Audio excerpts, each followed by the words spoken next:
वर्षांचा संघर्ष होता, आज विजय झालाय, काय पहिली प्रतिक्रिया? प्रतिक्रिया अशी आहे की मी बरेच वर्ष काम करत होते आणि आज भगूरच्या जनतेने मला जो न्याय मिळवून दिला त्यासाठी सर्वप्रथम मी भगूरच्या जनतेचा आभार व्यक्त करते. माझ्या गावातल्या लोकांनी माझ्यावर विश्वास टाकून हा विजय मला दिलेला आहे. त्याचं सगळं श्रेय माझ्या गावातल्या लोकांना आणि माझ्या पाठीशी जे खंबीरपणे कार्यकर्ते होते त्यांच्यासाठी आहे. इतक्या वर्षांच्या संघर्षानंतर आज दिवस उजाडलाय, काय मनामध्ये भावना? खूप छान वाटतंय. खूप वर्षापासून कष्ट करत होते आणि असं आहे की राजकारण असो समाजकारण असो एक कुठेतरी आपल्याला जेव्हा अशी पावती जनतेकडून मिळते तेव्हा खरंच खूप आनंद होतो. या संपूर्ण निवडणुकीमध्ये भाजप आणि राष्ट्रवादी एकत्र आलेले होते. शिवसेनेच्या विरोधात खूप मोठा संघर्ष झालेला आहे.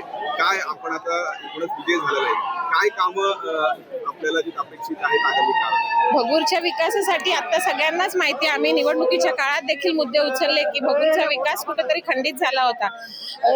स्वातंत्र्यवीर सावरकरांची जी जन्मभूमी आहे आणि त्याचं देशात पूर्ण नाव असताना भगूरमध्ये तशा सुविधा सोयी काही नव्हत्या.